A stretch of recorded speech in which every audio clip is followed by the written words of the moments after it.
এয়া এজন উদ্যমী যুৱকৰ সুদীৰ্ঘ 13 বছৰৰ কঠিন প্ৰয়াসৰ এক পৰিক্ৰমা।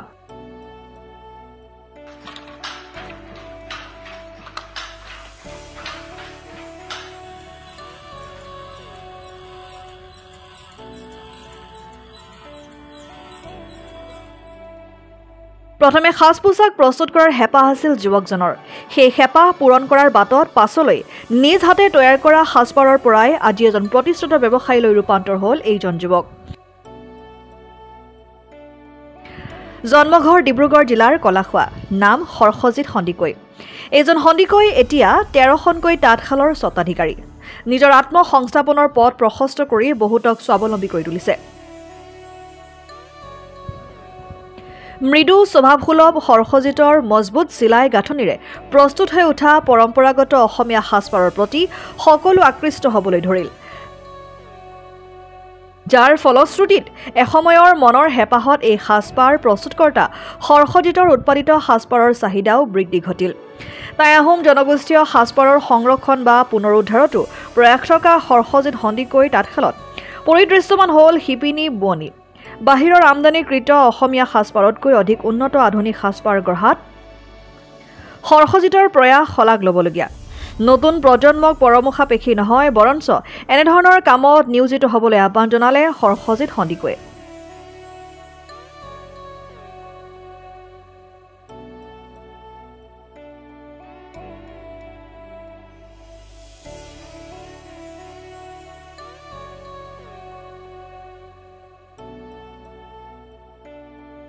পৰা 2013 চনৰ পৰা আৰম্ভ কৰি আজি প্ৰায় 2024 চন হ'ল, 11 বছৰ হ'ল প্ৰায়। এই যাত্ৰাটো আৰম্ভণিতে প্ৰথম এনেকুৱা হৈছিলে, আমাৰ টাই আহোমৰ যিখিনি সাজ পোছাক আছিলে সেইখিনি পুনৰুদ্ধাৰ কৰিবলৈ এই ক্ষেত্ৰত লাগি আহিছিলোঁ, ৰিচাৰ্চ কৰিছিলোঁ কেনেদৰে আমাৰ সাজ পোছাকসমূহ বিশ্ব দৰবাৰত প্ৰতিষ্ঠা কৰিব পাৰি, অথবা হেৰাই যোৱা সাজ পোছাকবিলাক আকৌ পুনৰ কেনেকৈ উদ্ধাৰ কৰি সমাজৰ আগত প্ৰতিষ্ঠা কৰিব পাৰি, সেই উদ্দেশ্যেহে আমি এই কামখিনি আৰম্ভ কৰিছিলোঁ। সেই আৰম্ভ কৰাৰ পাছৰ পৰাই আমি ভাবিলোঁ এইবিলাক বজাৰত উলিয়াই দিব লাগিব, মানুহে পিন্ধিব লাগিব, তাৰ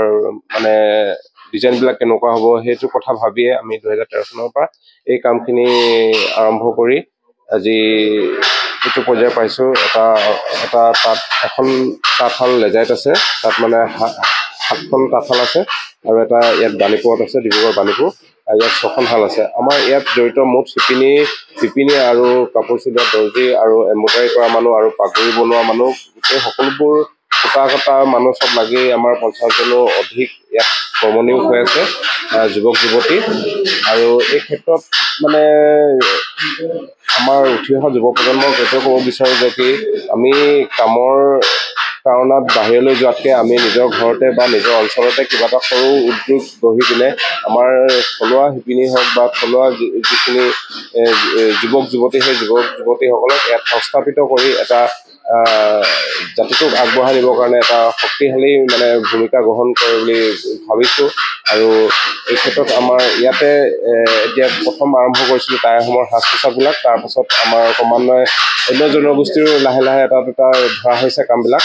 আৰু লগতে অসমীয়া মেখেলা চাদৰ, গামোচা এইবিলাকো, পাটৰ মুগা সকলোবিলাকেই আমি ইয়াত কাম কৰি আহিছোঁ। আৰু ইয়াৰ পৰাই আমাৰ এতিয়া সুদূৰ ভাৰতবৰ্ষৰ উপৰিও অসমৰ উপৰিও নৰ্থ ইষ্টৰ উপৰিও বাহিৰলৈও গৈছে, বাহিৰা দেশলৈও গৈছে, যেনেকৈ Laos, Cambodia, Vietnam, China, Myanmar, Thailand এইবিলাকতো আমাৰ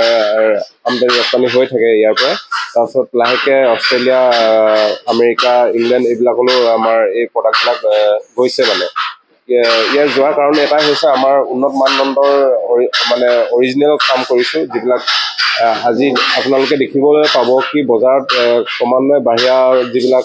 মেচিন মেড বস্তু বোৱা কাপোৰ সেইবিলাক কম দামত পায়, সেইবিলাক ইয়াত আহি একদম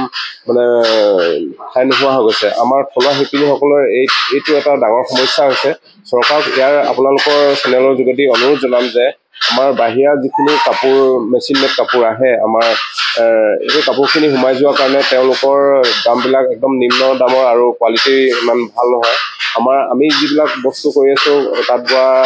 তাঁতত যিবিলাক বৈ আছোঁ, এইবিলাক পূৰা অৰিজিনেল হয় আৰু উন্নত মানদণ্ডৰ। সেইবাবে যিসকলে বুজি পাইছে বা যিখিনি মানুহে আমাৰ এই পৰিশ্ৰমটোৰ কথা বুজি পাইছে তেওঁলোকে অৱশ্যে আমাক সঁহাৰি জনাইছে কিন্তু এই ক্ষেত্ৰত বাহিৰা যিবিলাক সামগ্ৰী বোৱা কটা সামগ্ৰী কাপোৰে আমাক মানে অলপ বাধাৰ সৃষ্টি কৰিছে আমাৰ বিক্ৰীৰ ক্ষেত্ৰত অলপ শ্ল' হৈছে মানে এইটো ক্ষেত্ৰত চৰকাৰক অনুৰোধ জনাম যাতে আমাৰ শিপিনীসকল লাভান্বিত হ'বৰ কাৰণে চৰকাৰে এই বাহিৰা যিখিনি বোৱা কাপোৰ সেইখিনি বন্ধ কৰি পিনে আমাক উৎসাহিত কৰে আৰু লগতে আমাৰ এই ক্ষেত্ৰত চৰকাৰে যদি আমাক সহায় কৰে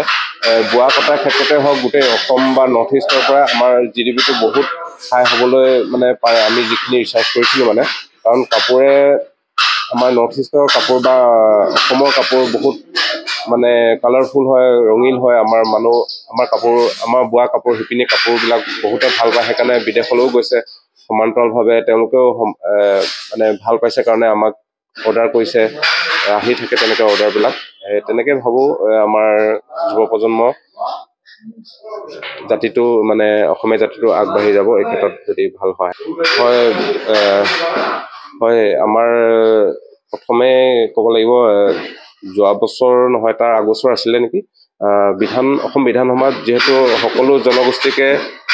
নিজৰ সাজ পোছাক প্ৰদৰ্শন কৰি সন্মান প্ৰদৰ্শন কৰিবৰ বাবে এটা পদক্ষেপ লোৱা হৈছিলে ঠিক তেনেদৰে আহোমৰো এদিন মানে হৈছিলে আহোমৰ যিদিনা হৈছিলে সেইদিনা আমাৰ ইয়াতে বোৱা কাপোৰবিলাক তেওঁলোকে পৰিধান কৰিছিলে সন্মান প্ৰদৰ্শন কৰিছে এই ক্ষেত্ৰত তেওঁলোকক ধন্যবাদ জনাইছোঁ অসম চৰকাৰক লগতে অসমৰ মুখ্যমন্ত্ৰীৰ পৰা প্ৰাক্তন মুখ্যমন্ত্ৰী সৰ্বানন্দ সোণোৱাল ডাঙৰীয়া হিমন্ত বিশ্ব শৰ্মা ডাঙৰীয়া আৰু বহু সংখ্যক মন্ত্ৰী বিধায়কে মোৰ ইয়াত বনোৱা সাজ পোছাকবিলাক তেওঁলোকে পৰিধান কৰি আহিছে তেওঁলোকে যিবিলাক অৰ্ডাৰ কৰে সেই অনুযায়ী আমি তেওঁলোকক বনাই দিওঁ মানে চলচ্চিত্ৰ আৰু থিয়েটাৰ আৰু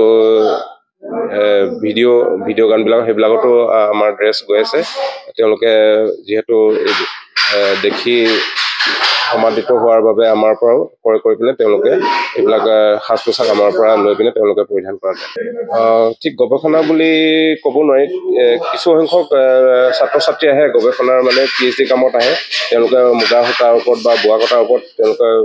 যদি তেওঁলোকৰ বিষয়টো থাকে তেনেকৈ আহে 2-এজন আহিছে তেজপুৰ ইউনিভাৰ্চিটি ডিব্ৰুগড় ইউনিভাৰ্চিটি আৰু গুৱাহাটী ইউনিভাৰ্চিটিৰ পৰা আহে আৰু তাৰ লগতে যিসকল ফেশ্বন ডিজাইনাৰ ষ্টুডেণ্ট আছে তেওঁলোকে আমাৰ ইয়াত ইণ্টাৰ্ণশ্বিপ কৰিব আহি আছে প্ৰায় এমাহ-ডেৰ মাহ তেনেকৈ থাকে আমাৰ ইয়াতে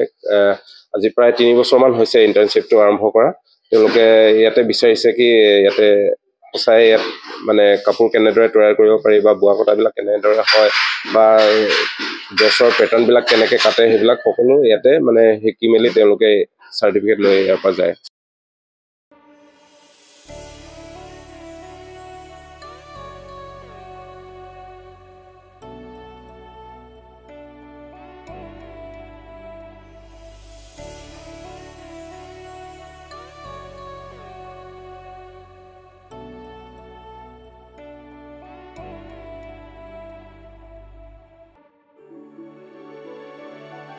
News Desk Report, Democratic Assam.